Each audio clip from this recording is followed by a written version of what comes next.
Judas Iscariotes foi um dos 12 discípulos escolhidos por Jesus para segui-lo, mas infelizmente ele o traiu. Em todas as listas que mencionam os apóstolos, o nome de Judas geralmente aparece por último. Os evangelhos bíblicos frequentemente se referem a ele apenas como Judas ou Judas Iscariotes, filho de Simão. Ele é conhecido como o traidor por ter entregue Jesus às autoridades romanas. Judas aparece em várias histórias do Novo Testamento, e embora os escritores dos evangelhos concordem unanimemente que ele traiu Jesus, eles apresentam várias interpretações sobre seus motivos e as circunstâncias que cercaram sua morte. Então, o que realmente sabemos sobre Judas? É o que vamos descobrir no vídeo de hoje. Inscreva-se agora no nosso canal para não perder nenhum conteúdo e se gostar deixe seu like. Primeiramente vamos esclarecer de qual Judas estamos falando. O nome Judas parecia ser comum no tempo em que Jesus viveu, provavelmente porque é a versão grega do nome hebraico Judá, a tribo do famoso rei Davi e do futuro Messias. Nos evangelhos, há 3 pessoas com o nome de Judas, e 8 no total no Novo Testamento. 2 deles eram seguidores de Jesus, e um deles era seu meio-irmão, o que pode ter sido um pouco estranho para a família após a morte de Jesus. Também é possível que o irmão de Jesus, Judas, fosse um dos 12 apóstolos. O Judas que traiu Jesus é conhecido como Judas Iscariotes, diferentemente dos outros que compartilhavam o mesmo nome. Enquanto a Bíblia nos revela como Jesus chamou alguns discípulos para segui-lo, não há registro de como ele chamou Judas Iscariotes. Judas simplesmente é listado entre os 12. Antes da traição, pouco se sabe sobre Judas, mas existem algumas informações que podemos reunir nas passagens em que ele é mencionado. Judas Iscariotes era filho de um homem chamado Simão. Existe alguma discussão sobre a origem da palavra Iscariotes, mas muitos acreditam que possa significar homem de Quiriote. Alguns estudiosos defendem que isso indica o local de origem de Judas, já que existem 2 lugares com o nome Quiriote mencionados no Antigo Testamento. Outros sugerem que Iscariotes era uma espécie de apelido infame que identificava Judas como um assassino, mas essa teoria é considerada improvável. A maioria dos especialistas acredita que Judas Iscariotes simplesmente significa Judas, o homem de Quiriote. Judas Iscariotes era o tesoureiro dos discípulos de Jesus. Pode-se supor que Mateus, um cobrador de impostos, teria sido a escolha óbvia para gerenciar as finanças do grupo de discípulos. No entanto, na época de Jesus, os cobradores de impostos eram conhecidos por serem desonestos com dinheiro, o que pode ter levado os outros discípulos a desconfiarem de Mateus. Além disso, Jesus pode ter escolhido não colocar Mateus nessa posição para evitar qualquer tentação financeira que ele pudesse enfrentar. O verdadeiro motivo não temos a resposta. Mas de acordo com o Evangelho de João, Judas também era conhecido como um ladrão. Ele roubava dinheiro da bolsa que guardava a arrecadação do grupo, já mostrando sua falha de caráter que faria trair Jesus, a ganância. Uma vez, quando Jesus tomava uma refeição na casa de Simão, tio de Lázaro, Maria quebrou um vaso de alabastro e derramou sobre a cabeça e os pés de Jesus um perfume, avaliado em aproximadamente R$18.000 na moeda corrente, ou seja, muito caro. Judas criticou duramente essa ação. Ele argumentou que o unguento poderia ter sido vendido e o dinheiro dado aos pobres, mas na verdade, ele só estava preocupado em enriquecer a si mesmo. Logo após esse episódio, Judas procurou os principais sacerdotes para trair Jesus. O apóstolo Mateus, que escreveu o primeiro evangelho, contou muitos detalhes sobre como Judas Iscariotes fez um acordo com esses sacerdotes. Eles concordaram em pagar 30 moedas de prata a Judas em troca de sua traição. Isso foi muito menos do que o valor que Judas avaliou o unguento que Maria, irmã de Lázaro, usou. Judas esperou o momento certo para trair Jesus, que acabou sendo na noite em que eles celebraram a Páscoa juntos. Naquela noite, Jesus instituiu a ceia do Senhor. Quando eles estavam jantando, Jesus deu um pedaço de pão a Judas, e a Bíblia diz que Satanás entrou nele. Jesus então disse a Judas para fazer o que ele tinha que fazer logo. Depois disso, Judas saiu e colocou em prática o seu plano, levando os soldados romanos para onde Jesus estava. No jardim do Getsêmani, enquanto Jesus orava, Judas o traiu beijando-o, e os soldados o prenderam.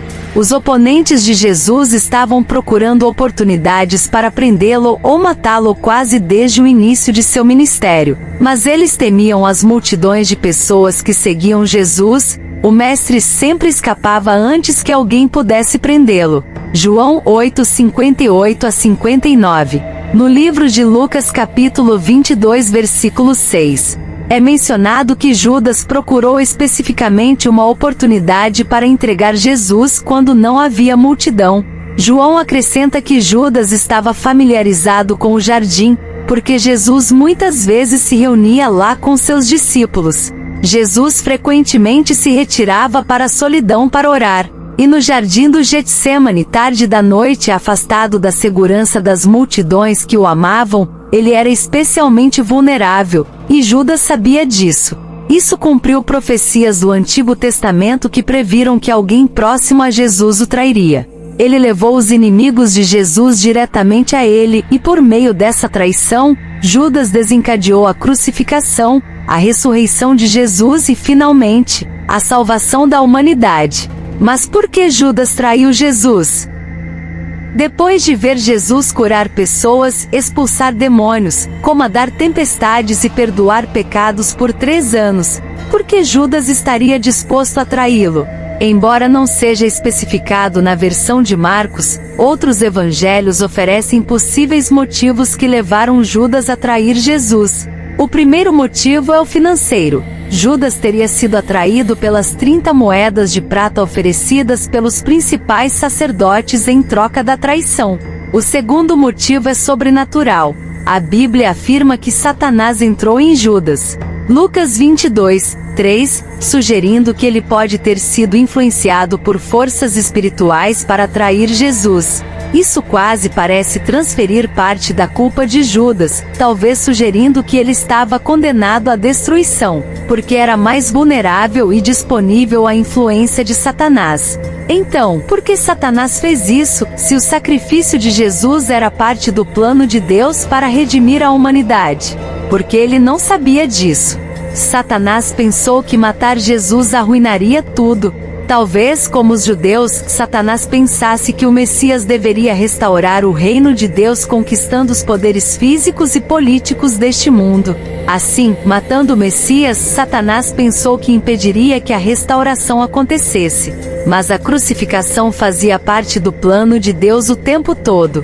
Ao longo de seu ministério, Jesus deu dicas regulares a seus discípulos de que ele iria morrer.